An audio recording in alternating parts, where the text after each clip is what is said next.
Hello दोस्तों, चलिए PT 365 इसके पहले हमने पॉलिटी ख़त्म कर लिए। अब शुरू करते हैं हम इकोनॉमी की जो है अर्थव्यवस्था की। ठीक है, तो इसमें सबसे पहले शुरुआत यहीं से करते हैं, समृद्धि और आर्थिक विकास से।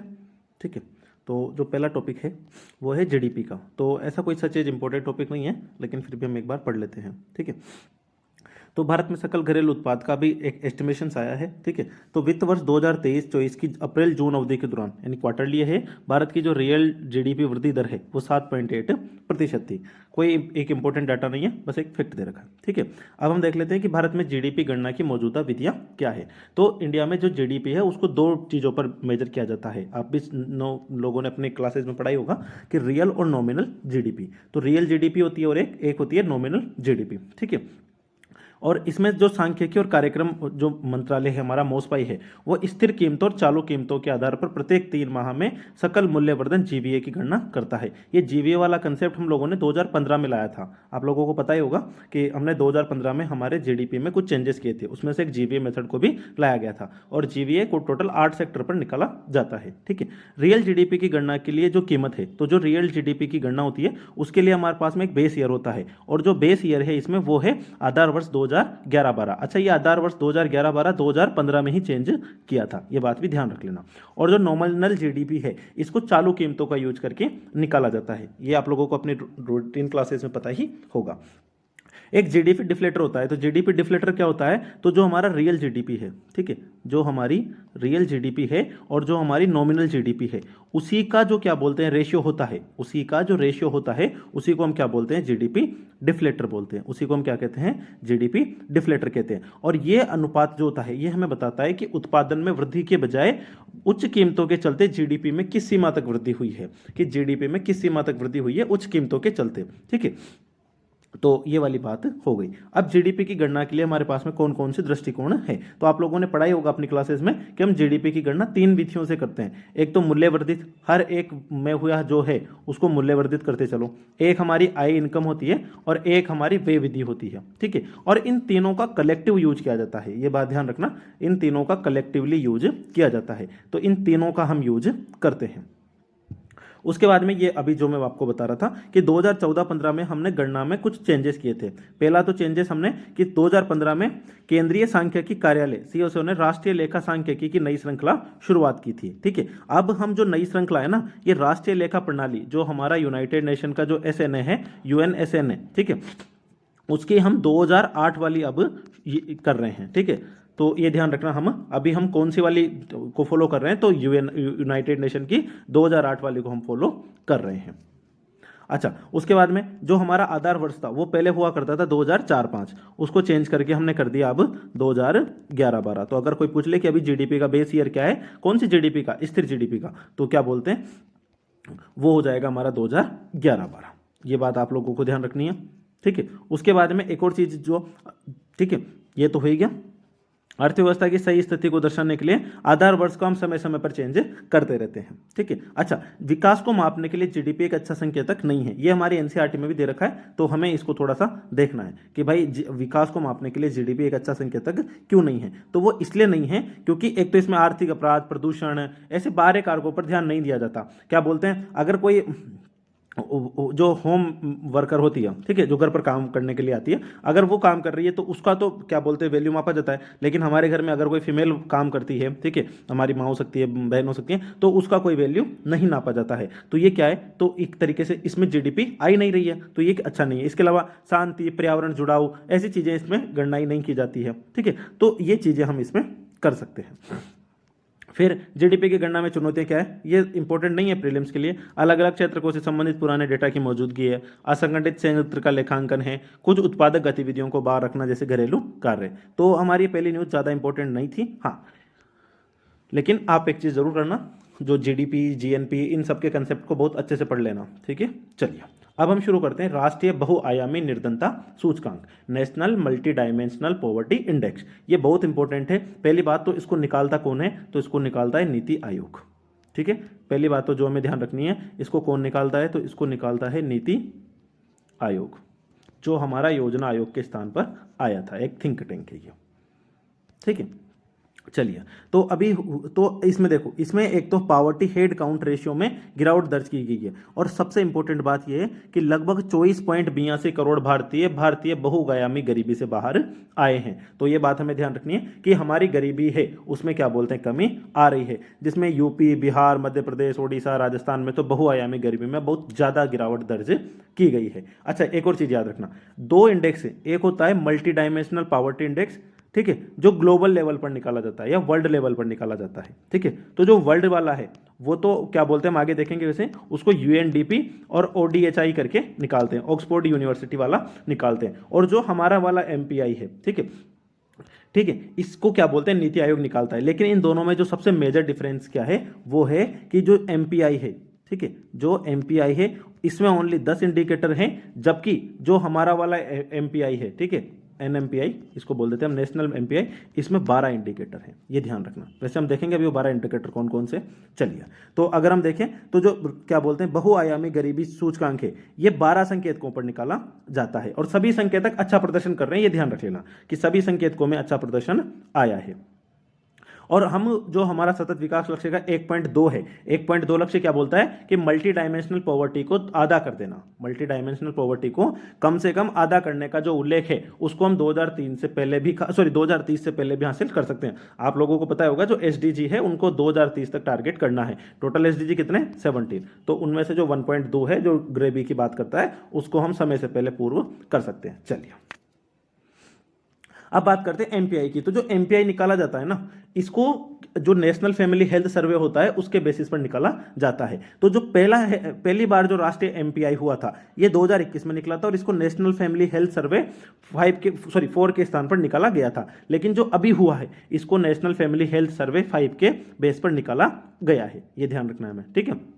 और इसके लिए हम एक विधि अपनाते हैं जिसको बोलते हैं अल्किरे फोस्टर एएफ पद्धति। अल्किरे फोस्टर एएफ पद्धति, ये क्या होती है भाई, तो अल्किरे फोस्टर एएफ पद्धति में गरीबी का प्रसार यानी संख्या और गहनता दोनों दिखाई जाती है, ठीक है।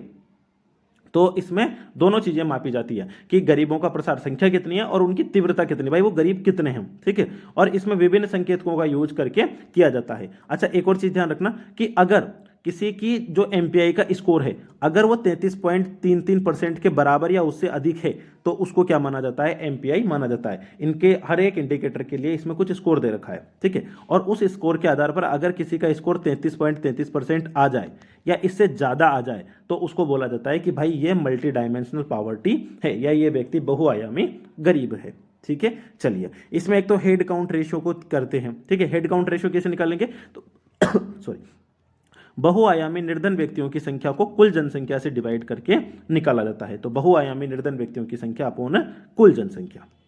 फिर ऐसे ही उसकी तीव्रता को मापा जाता है, ठीक है। अब हम देख लेते हैं इसके 12 जो टोटल 12 इंडिकेटर्स है वो कौन से हैं। तो ये ध्यान रखना, अभी मैं बताया था आपको जो वैश्विक एमपीआई है उसमें टोटल 10 संकेतक हैं, तो कौन से, और जो हमारा राष्ट्रीय है उसमें 12 है, तो कौन से 2 एक्स्ट्रा है, एक तो मातृ स्वास्थ्य और एक बैंक खाता, ये 2 इसमें क्या बोलते हैं हम अलग से लेते हैं। तो और बाकी 10 तो सेम है ही सही। तो स्वास्थ्य की बात करें तो हमने 3 आयाम में इनको बांटा है, स्वास्थ्य, शिक्षा और जीवन स्तर। ध्यान रखना, स्वास्थ्य, शिक्षा और जीवन स्तर, और हर एक को इक्वल मार्क्स दिए हैं कि भाई इसका भी 1/3, इसका भी 1/3 और इसका भी 1/3। चलिए, तो अगर आप देखोगे तो टोटल 12 संकेतकों के भारांश इसमें दिए हुए हैं। तो पोषण क्या मानेंगे कि 1/6 है उसका भारांश, कि घर का एक भी सदस्य अगर कुपोषित है तो मानेंगे कि इसमें पोषण की कमी है। अगर परिवार में अगर कोई मेल है मतलब पुरुष है, अगर वो 15 से 49 का है, और अगर फीमेल है जो क्या बोलते हैं 15 से 54 की है, बीच पुरुष कब, तो 15 से 49 का तो क्या बोलते हैं फीमेल, और 15 से 54 के बीच का पुरुष, ठीक है।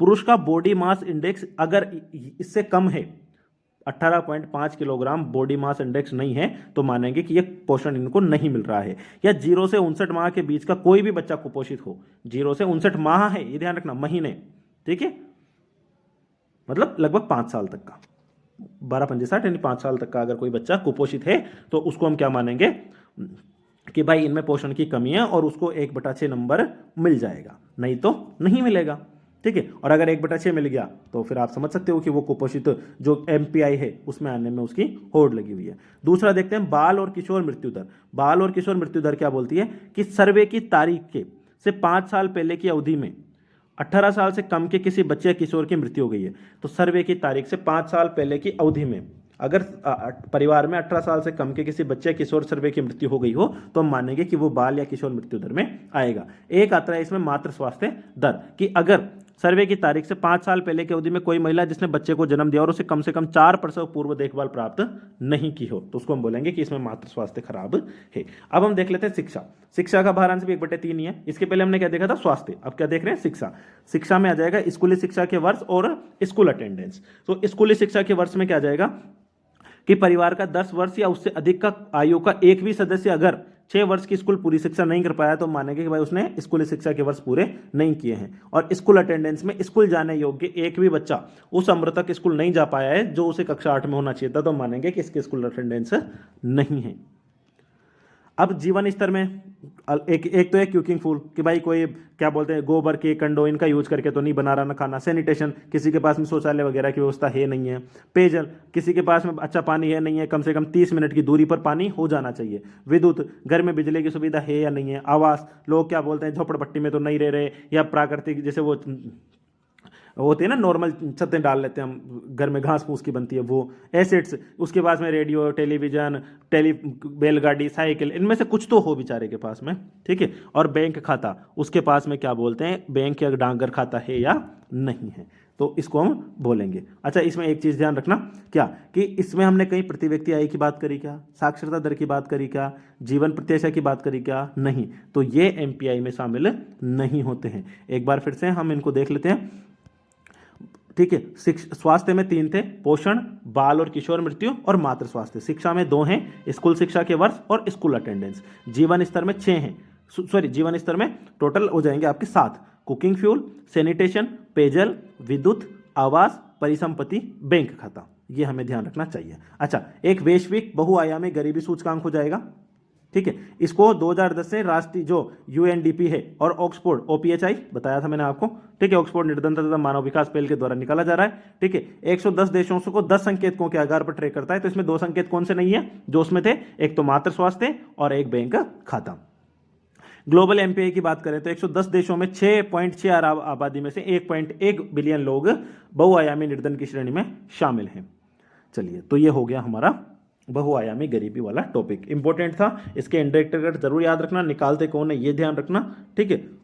चलिए, और हमने अभी सारे इंडिकेटर्स में अच्छा प्रदर्शन किया है, ऐसा भी बोला गया है। चलिए, अब बात करते हैं डीबीटी। तो डीबीटी के बारे में बहुत ज़्यादा है, और ध्यान रखना हमारे अभी बोला भी गया है कि हमने 2.73 लाख करोड़, सोचो पढ़ने में इतना बड़ा लग रहा है, इतने रुपए हमने डीबीटी के माध्यम से बचाए हैं, ठीक है। तो अब डीबीटी क्या है, तो हम देखो, डीबीटी का मतलब है सीधा direct benefit transfer. Full form तो देखो उसकी, डायरेक्ट बेनिफिट ट्रांसफर, कि सीधा का सीधा ही बेनिफिट ट्रांसफर कर दिया जाए। पहले क्या होता था, किसी के थ्रू भिजवाया जाता था, ठीक है, तो वो बीच में खा जाता था, या बोलता था कि नहीं अगर मुझसे पैसे चाहिए तो 100 रुपये में रखूँ, 200 रुपये आए तो 100 में रखूंगा, 100 तुम्हें दूंगा। तो इस तरीके की चीज़ें उस टाइम पर की जाती थी। गाँव में पेंशनों के टाइम पर गाँव की डोकरियों के साथ में किया जाता था। अगर आप लोगों ने वो दिन देखे हैं तो मैं भी, चलिए। डीबीटी के उद्देश्य की अगर हम बात करें तो केंद्र सरकार द्वारा लाभार्थियों को आवंटित धन के वितरण में पारदर्शिता लाना और हेरफेर की गुंजाइश को समाप्त करना, ठीक है। तो सीधा सीधा उनके, इसकी शुरुआत 2013 में की गई थी कुछ चुनिंदा जगह पर। तो याद रखना, शुरुआत 2013 में ही की गई थी, लेकिन कुछ जगह पर ही इसको किया गया था। लेकिन फिर बाद में क्या किया गया इन्होंने, 2014 से पूरे देश में, तो 2013 कुछ जिलों में और 2014 से पूरे के पूरे देश में लागू कर दिया था। इसकी नोडल एजेंसी कौन है, तो ध्यान रखना, इसकी जो नोडल एजेंसी है वो सचिव समन्वय लोक शिकायत, जो सचिवालय है, मंत्रिमंडल सचिवालय, उसके समक्ष रखा गया है। और लोक वित्त प्रबंधन प्रणाली, ठीक है, पब्लिक फंड मैनेजमेंट सिस्टम, ठीक है, इसके माध्यम से क्या बोलते हैं, इसमें लोगों के धनों का भुगतान किया जाता है। एक और चीज जो ध्यान रखनी है, इसके लिए आधार की जरूरत नहीं है, ठीक है, कोई भी एक डॉक्यूमेंट जिससे आपकी पहचान हो वो आप लगा सकते हो, इसमें आधार जरूरी नहीं है। हाँ, आधार क्या है ना, अभी आराम से मिल जाता है और उसमें लिंक भी है, इसलिए आधार का यूज किया जाता है। बाकी ऐसा नहीं है कि अगर आधार नहीं है तो आप डीबीटी का बेनिफिट नहीं ले सकते, आप बिल्कुल ले सकते हो, आधार ऐसा कोई वो नहीं है। अच्छा, इसमें डीबीटी 3 तरीके से, एक तो नगद, जैसे आपका कोई मनरेगा के पैसे आए हैं वो हो सकता है, ठीक है, या इन ट्रांसफर वस्तुओं के रूप में जैसे पीडीएस के रूप में भी हम कर सकते हैं, और अन्य अंतरण जैसे क्या बोलते हैं आशा कार्यकर्ता को, आंगनबाड़ी के तहत, तो जो अलग अलग पैसे होते हैं वो भी इसके थ्रू भेजे जाते हैं। अब बात करते हैं कि डीबीटी को अच्छा बनाने के लिए हमने क्या किया है। तो एक तो हमने जेम, जनधन, आधार खाते खोले, आधार कार्ड और मोबाइल, इन तीनों को क्या बोलते हैं, जोड़ा, जिससे हम आराम से क्या बोलते हैं, डीबीटी कर पाए। एक बिजनेस कोरस्पोंडेंस इंफ्रास्ट्रक्चर फंड हमने बनाया। तो बिजनेस कोरस्पोंडेंस ये सुनिश्चित करने के लिए कि लाभार्थियों को समय पर उनके घर पर ही पूरा पैसा ट्रांसफर किया जाए, बिजनेस कोरस्पोंडेंस इंफ्रास्ट्रक्चर, भुगतान बैंक, मोबाइल मनी, ऐसी चीजें हमने शुरू करी। अब बात करते हैं स्वयं सहायता समूह की, बहुत इंपॉर्टेंट है, ठीक है, सेल्फ हेल्प ग्रुप्स इस बार बहुत ज्यादा न्यूज में रहे हैं। तो हमने अभी एक स्कीम भी शुरू करी थी, लखपति दीदी। तो सरकार द्वारा घोषणा की गई है कि जो लखपति दीदी योजना है, ठीक है, जो लखपति दीदी योजना है उसके तहत 2 करोड़ महिलाओं को कौशल प्रशिक्षण प्रदान किया जाएगा। तो 2 करोड़ महिलाओं को लखपति दीदी, ठीक है, और इसका उद्देश्य सूक्ष्म उद्यम शुरू करने के लिए कि वो अपना खुद का वर्क शुरू कर सके, खुद का कार्य स्टार्टअप स्टार्ट कर सके। तो अगर हम सबसे पहले तो लखपति दीदी योजना की ही बात करें, तो जो लखपति दीदी योजना है, ठीक है, इसको वर्ष 2023 में ग्रामीण विकास मंत्रालय, मंत्रालय याद रखना, ग्रामीण विकास मंत्रालय, कौन सा मंत्रालय है, तो इसका मंत्रालय है ग्रामीण विकास मंत्रालय, ठीक है। तो ग्रामीण विकास मंत्रालय ने इस पहल को शुरू किया था, और इस पहल में क्या है कि जो महिलाएं हैं वो कम से कम साल का 1 लाख रुपया सक्षम हो जाए। तो जो ग्रामीण महिलाएं हैं वो साल में क्या बोलते हैं, 1 लाख रुपए कमाने में सक्षम हो जाए, ये इसका टारगेट था, ठीक है। चलिए आगे चलते हैं। ये महिलाओं के नेतृत्व वाले, इसमें महिलाओं को प्लम्बिंग, एलईडी बल्ब बनाना, ड्रोन संचालन, उनका मरम्मत, ऐसी तकनीकें कौशल प्रदान किया जाएगा। तो लखपति दीदी योजना 2023 ग्रामीण विकास मंत्रालय, 1 लाख रुपए साल का कम से कम। स्वयं सहायता समूह की बात करें तो ये 10 से 20 लोगों का स्थानीय महिलाओं से मिलकर के समूह बना होता है, ठीक है, ये स्वैच्छिक होता है, और 12 मिलियन एसएचजी कार्यकर्ता हमारे इंडिया में, टोटल कितने, 12 मिलियन, जिसमें से 88% तो सिर्फ किसके हैं, फीमेल्स के ही हैं, ठीक है। और कुछ तो सक्सेसफुल भी हैं, जैसे कि केरल का कुदुम्बश्री, बिहार में जीविका, महाराष्ट्र में महिला आर्थिक विकास महामंडल, लद्दाख में लूम्स, ये कुछ हैं जो बहुत इंपॉर्टेंट, मतलब बहुत सक्सेस हुए हैं, जिन्होंने करोड़ों रुपए का अपना टर्नओवर किया है, ठीक है। और इसमें आराम से क्या बोलते हैं, सामूहिक जिम्मेदारी होती है। अगर कोई भी सदस्य ऋण ले रहा है तो उसकी सारी की सारी जिम्मेदारी वो सारा का सारा ग्रुप लेता है। महत्व क्या है, वित्तीय समावेशन, महिला सशक्तिकरण क्षमता, ये इंपॉर्टेंट नहीं है वैसे, गरीब उन्मूलन, आय और बचत में वृद्धि, ठीक है, तो इससे इतना इंपॉर्टेंट नहीं है। अब इसके लिए कुछ योजनाएं चलाई गई थी, जैसे दीनदयाल अंत्योदय ग्रामीण राष्ट्रीय योजना, DNRLM, ठीक है, ये दीनदयाल अंत्योदय, इसमें जो नाम है दीनदयाल अंत्योदय योजना, ये इसमें 2015 में जोड़ा गया था। 2011 में इसको NRLM के रूप में किया गया था, ग्रामीण विकास मंत्रालय। फिर स्टार्टअप ग्राम उद्यमिता चलाया गया 2016 में। महिला किसान सशक्तिकरण परियोजना चलाई गई 2011 में, इसी के क्या बोलते हैं, दीनदयाल के अंतर्गत ही। फिर 2014 में दीनदयाल उपाध्याय ग्रामीण कौशल योजना, DDU-GKY, ठीक है। उमनिया पहल, ये ध्यान रखना, उमनिया पहल किसके द्वारा शुरू की गई थी, 2019 में गवर्नमेंट ई मार्केट प्लेस जो पोर्टल है, GEM है, उसके द्वारा, ठीक है, ताकि वो औपचारिक क्षेत्र से महिला उद्यमी और स्वयं सहायता समूह की भागीदारी को प्रोत्साहित करना। फिर एक ड्रोन के लिए 2023 में ग्रामीण विकास मंत्रालय ने भी एक योजना शुरू की थी, ताकि उनको 15,000 चयनित एसएचजी को ड्रोन प्रदान किया जाएगा। अब एक न्यूज है इसमें, स्वयं सहायता समूह बैंक लिंकेज परियोजना। तो जो समूह self help group bank linkage project है, तो केंद्रीय ग्रामीण विकास मंत्रालय के अनुसार SHG-BL प्रोग्राम के तहत वित्त वर्ष 2023-14 से नवंबर तक हमने 7.68 लाख करोड़ रुपए का बैंक ऋण दिया जा चुका है। तो हम बहुत बड़ा ऋण उनको दे रहे हैं। अच्छा, इन परियोजनाओं को जो ऋण देता है, अच्छा, ये जो SHG-BL है, ये परियोजना शुरू किसने करी थी, नाबार्ड ने। किसने शुरू करी थी, नाबार्ड ने, ठीक है, ये ध्यान रखना। National bank for agriculture and rural development. तो नाबार्ड के बारे में सिर्फ इतना समझना कि ये एग्रीकल्चर के लिए ही लोन देता है, नहीं, ये कुटीर उद्योगों के लिए, ग्रामीण के लिए भी लोन देता है, ठीक है, ये ध्यान रखना। रियायती बिल पर ध्यान देने के लिए किया गया था, ठीक है। और समुदाय आधारित पुनर्भुगतान तंत्र आधार करना था, कम्युनिटी बेस्ड रीपेमेंट मैकेनिज्म था इसमें, ठीक है। इसके 3 चरण थे। पहले चरण में तो इन्होंने सिर्फ सब्सिडी आधारित लोन दिया, दूसरे चरण में इन्होंने क्या बोलते हैं समूह को ऋण देने पर ध्यान दिया, और तीसरे में इन्होंने पूंजीगत सब्सिडी को हटाया और ब्याज सब्सिडी की इन्होंने शुरुआत कर दी थी।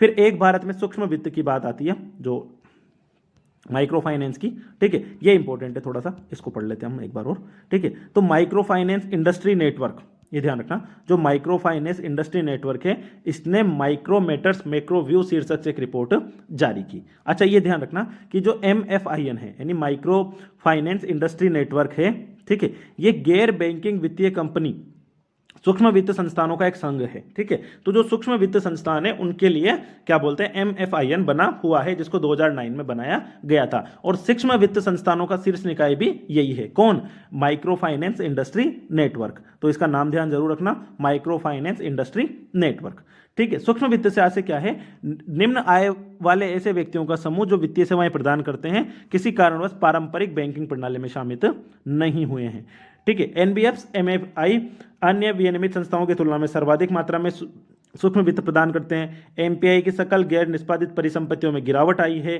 ठीक है। और पूर्वी और पूर्वोत्तर राज्यों की हिस्सेदारी में कमी दर्ज की गई है। तो इसी के साथ में ये हमारा टॉपिक 1 कंप्लीट होता है, ठीक है। चलिए, तो अगर हम देखें अच्छे से, तो हमने यहाँ पर GDP में हमने एस्टिमेशन देखा, फिर बहुआयामी गरीबी निरंतर सूचकांक देखी, प्रत्यक्ष लाभ अंतरण देखा, स्वयं सहायता समूह देखा, ठीक है। अब हमारा जो नेक्स्ट टॉपिक है वो हम टॉपिक 2 को छोड़ रहे हैं अभी, क्योंकि टॉपिक 2 पूरा फिजिकल पॉलिसी है, तो उसको एक ही में वीडियो में करेंगे तो वो अच्छे से समझ में आएगा। अभी हम श्रम, रोजगार और कौशल विकास से रिलेटेड जो टॉपिक्स हैं, 3 ही टॉपिक्स हैं, तो वो हम कवर करते हैं।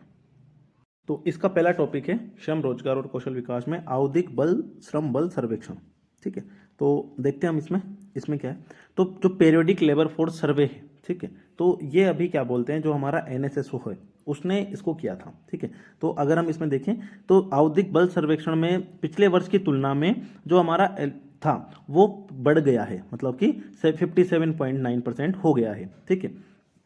तो सबसे पहली बात तो इसको कराता कौन है, तो इसको हमारा जो NSSO है वो करवाता है, हमें ये बात ध्यान रखनी है। चलिए, अब हम देखते हैं कि इसका उद्देश्य क्या है। तो इसका उद्देश्य है कि भाई जो रोजगार है, बेरोजगारी है, इससे संबंधित जो भी मुख्य संकेत हैं, ठीक है, जैसे कि श्रमिक जनसंख्या अनुपात, ठीक है, मतलब कि वर्कर पॉपुलेशन रेशियो, ठीक है, श्रम बल भागीदारी दर, लेबर फोर्स पार्टिसिपेशन रेट, बेरोजगारी दर, अनएम्प्लॉयमेंट रेट, इसका वार्षिक आधार पर अनुमान लगाना कि हमारे देश में कितने हैं, ठीक है। तो इस शहरी क्षेत्रों के लिए वर्तमान साप्ताहिक स्थिति के आधार पर केवल 3 महीने के अंतराल के लिए, और ग्रामीण और शहरी दोनों क्षेत्रों में सामान्य स्थिति के लिए और तथा वर्तमान साप्ताहिक स्थिति दोनों के आधार पर किया जाता है। तो ये चीज़ हमें ध्यान रखनी है। अच्छा, ये देखो, अगर इस रिपोर्ट को देखोगे तो हमारा जो ट्रेंड था, मतलब कि इसमें बड़ा है, लेबर फोर्स पार्टिसिपेशन रेट हमारे बड़ी है, कुल भी बड़ा है, ग्रामीण भी बड़ा है, शहरी भी बड़ा है, पुरुष भी बड़े हैं, महिला भी बड़ी है, ठीक है। वर्कर्स पॉपुलेशन रेशियो भी हमारा बड़ा है, लेकिन अनएम्प्लॉयमेंट रेट हमारा क्या हो गया है, कम हो गया है, ऐसा गवर्नमेंट बोल रही है, ठीक है। समझ गए होंगे आप इस बात का मतलब, ऐसा गवर्नमेंट बोल रही है। चलिए, तो जो पीरियोडिक लेबर फोर्स, इसमें कुछ इंडिकेटर्स का यूज किया जाता है और वो डेफिनेशन हमारे लिए जरूरी है।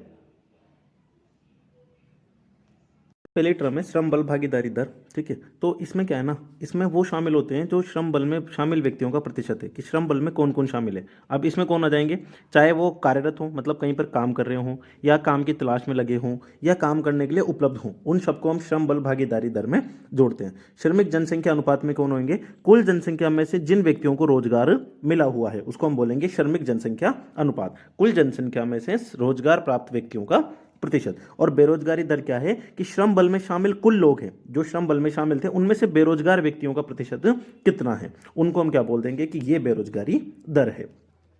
सामान्य स्थिति क्या होती है, जब हम सर्वेक्षण के 365 दिनों का आधार लेते हैं, साप्ताहिक स्थिति में हम 7 दिनों की संदर्भ अवधि लेते हैं, ठीक है। तो अब एक और छोटी सी न्यूज है, लैंगिक वेतन अंतराल पर PLFS के निष्कर्ष। तो जो लैंगिक वेतन अंतराल है, हम सभी जानते हैं कि हमारे देश में पुरुषों और महिलाओं के बीच में लैंगिक अंतराल किया ही जाता है, ठीक है, भेदभाव किया ही जाता है। तो उस बेसिस पर यह रिपोर्ट थी। तो स्वरोजगार आधारित श्रमिकों के लिए काम के घंटों में अंतर सबसे ज्यादा होता है, ठीक है। और ये चीज सभी कार्यों में पुरुष महिलाओं की तुलना में ज़्यादा कमाते हैं, लेकिन स्वरोजगार के मामले में ये अंतर सबसे ज़्यादा है। ठीक है, स्वरोजगार वाले पुरुष श्रमिकों की तुलना में 2.8 गुना और नियमित वेतनभोगी पुरुष श्रमिकों ने 24% अधिक कमाया। ठीक है, तो ये बात हुई गई। अच्छा, ये भी ध्यान रखना, ग्रामीण महिलाओं के लिए श्रम बल भागीदारी दर में वृद्धि हुई है। एक अगर आपको एग्जांपल याद आ रहा हो तो बीसीसीआई ने क्या बोलते हैं, सभी के लिए अपनी जो सैलरी थी वो सबकी मतलब महिला और फीमेल में एक की थी, तो वो एक अच्छा कदम था। तो ये चीज़ें हमें करनी चाहिए। तो बाकी ये तो मेंस की बात है, मेंस के टाइम पे करेंगे। चलिए अब बात करते हैं अर्थशास्त्र में नोबेल पुरस्कार। आप लोग जानते होंगे कि हम क्या बोलते हैं, 5 श्रेणियों में नोबेल पुरस्कार दिया जाता है। स्टॉकहोम में दिया जाता है, ये स्वीडन की कैपिटल में। ठीक है, तो अगर हम देखें सबसे पहले नोबेल पुरस्कार के बारे में जान लेते हैं, फिर हम आएंगे कि किसको नोबेल पुरस्कार मिला है, इकोनॉमी का। ठीक है, तो नोबेल पुरस्कार एक अंतर्राष्ट्रीय पुरस्कार है और इसका प्रशासन स्टॉकहोम स्वीडन में स्थित जो नोबेल फाउंडेशन है, तो स्टॉकहोम स्वीडन में स्थित नोबेल फाउंडेशन करता है। और जो अल्फ्रेड नोबेल थे उनकी वसीयत के रूप में दिए जाते हैं। कब से? 1901 से ये दिए जा रहे हैं। और ये पुरस्कार 5 श्रेणियों में दिए जाते हैं: भौतिकी, रसायन विज्ञान, चिकित्सा, साहित्य, शांति। याद रखना, फिजिक्स, केमिस्ट्री, क्या बोलते हैं, चिकित्सा, साहित्य और शांति।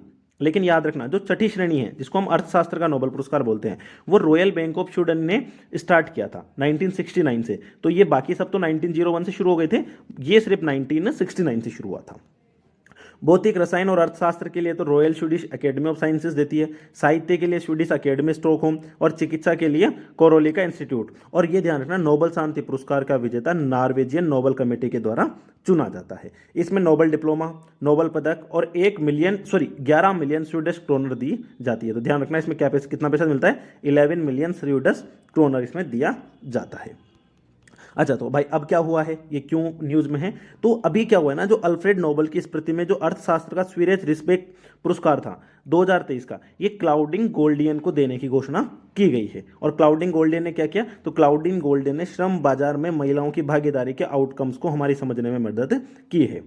ठीक है, तो इन्होंने बोला कि भाई कि जो गोल्डन है यू आकार का कर्व प्रदर्शित, क्या भी देखेंगे क्या होता है ये, ने श्रम बाजार में महिलाओं की भागीदारी और संवर्धी के बीच ऐतिहासिक रूप से कोई सुसंगत संबंध नहीं है। यू आकार का कवर क्या बोलता है कि पहले क्या बोलते हैं, जो स्टार्टिंग में निम्न आय वाले देश जो होते हैं वहां पर महिलाओं की श्रम भागीदारी ज़्यादा होती है, मध्यम आय वालों में कम होती है और उच्च आय वाले देशों में भागीदारी दर ज़्यादा होती है। जैसे आप ये देख सकते हो, क्योंकि जो निम्न आय वाले होते हैं वहां पर कृषि व्यवस्था ज़्यादा होती है तो वहां पर भागीदारी दर ज़्यादा होती है, मध्यम आय वर्ग वालों में उद्योग ज़्यादा होते हैं तो वहाँ भागीदारी कम होती है, और फिर जैसे जैसे सेवा की तरफ बढ़ता जाता है उच्च विकसित आय वाले, तो वहाँ पर ये चीज़ें कम होती जाती है। जैसे जैसे शिक्षा का प्रसार बढ़ेगा, अपेक्षाओं में बदलाव होगा। ठीक है, इन चीज़ों के कारण क्या बोलते हैं, महिलाओं की भागीदारी दर में विकास होता है। तो ये ऐसे एक यू शेप का कर्व इसमें बनता है।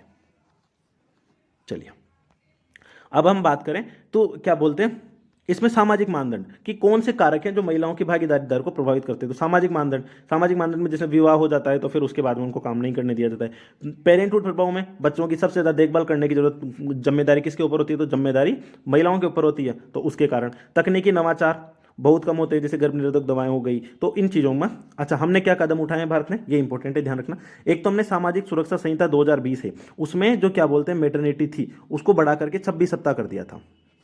ठीक है, जो मातृत्व अवकाश दिया जाता था उसको 26 सप्ताह कर दिया था। और जहां भी 50 से ज़्यादा कर्मचारी होंगे वहां पर हम क्रेच के बच्चों के लिए होते हैं ना, तो उसको क्रेच की फैसिलिटी देंगे। ठीक है, व्यावसायिक सुरक्षा, स्वास्थ्य और कार्यदशा पर भूमि के ऊपर की खदानों तथा जमीन के नीचे जहां निरंतर उपस्थिति महिलाओं को रोजगार दिया जा सकता है। वेतन संहिता 2019 भी लैंगिक महिला क्या बोलते हैं भेदभाव को प्रतिबंधित किया गया है। तो ये कुछ थे, बाकी नॉट सो इंपॉर्टेंट बट फिर भी ध्यान रख लेना एक बार। गिग इकोनॉमी, भाई गिग इकोनॉमी इस बार बहुत हॉट टॉपिक है क्योंकि आए हैं इससे, तो हो सकता है इसका एक टर्म्स ही यूपीएससी पूछ ले। गिग श्रमिकों से जुड़े बहुत सारे इश्यूज हमने देखे, जैसे ब्लिंकिट कंपनी के श्रमिकों ने हड़ताल करी, जोमेटो स्विगी के डिलीवर्स राइडर्स। ठीक है, तो गिग अर्थव्यवस्था क्या होती है? तो गिग इकोनॉमी एक मुक्त बाजार प्रणाली है। पहली बात तो ये ध्यान रखना, इसमें रोजगार सामान्यतः अस्थायी होता है। रोजगार क्या होता है? अस्थायी। और संगठन अल्पकालिक नियुक्तियों के लिए मुक्त श्रमिकों के साथ कॉन्ट्रैक्ट करते हैं कि भाई तुम आ जाओ मेरे साथ में ये काम कर जाओ और चले जाओ। ठीक है, गिग श्रमिक क्या होते हैं? जो पारंपरिक नियोक्ता कर्मचारी व्यवस्था से अलग होते हैं, मतलब जो एक तो फुल्ली सैलरी वर्किंग होती है, जिनको महीने के 30 दिन आना है, वर्क करना है, उनकी छुट्टियां वाला, उनसे भत्ते वत्ते सब मिलते हैं उनको। ठीक है, एक होते हैं कि जिनका कॉन्ट्रैक्ट है। ठीक है, तो उसको इसमें बोलेंगे। और गिग श्रमिकों को दो टाइप में डिवाइड किया जाता है। एक तो प्लेटफॉर्म गिग श्रमिक, तो वो जो किसी प्लेटफॉर्म के साथ में जुड़े हुए हैं, जैसे कोई जोमेटो के साथ में जुड़ा हुआ है, कोई स्विगी, लेकिन ये वहाँ के परमानेंट वर्कर नहीं है, ये सिर्फ वहाँ पर उसकी कॉन्ट्रैक्ट है कि हाँ भाई मुझे जोमेटो का ऑर्डर डिलीवर करना है और इसके लिए मुझे इतने पैसे मिलेंगे, मेरी मर्जी है तो मैं करूँगा, अगर करूँगा तो मुझे पैसे मिल जाएंगे, नहीं मिलेंगे तो ठीक है।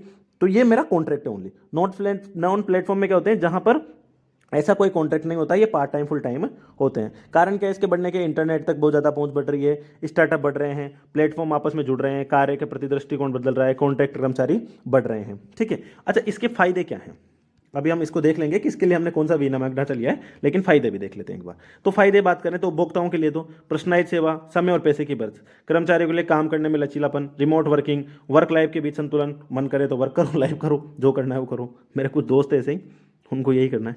नियोक्ताओं के लिए श्रम की लागत में कमी आती है, नियमों के पालन में लागत में कमी, अलग अलग स्किल वाले श्रमिक आराम से मिल जाते हैं, रोजगार सृजन, अलग अलग क्षेत्रों के लोगों की स्टार्टअप्स, अर्थव्यवस्था को बढ़ना, ऐसे बहुत सारी चीज़ें।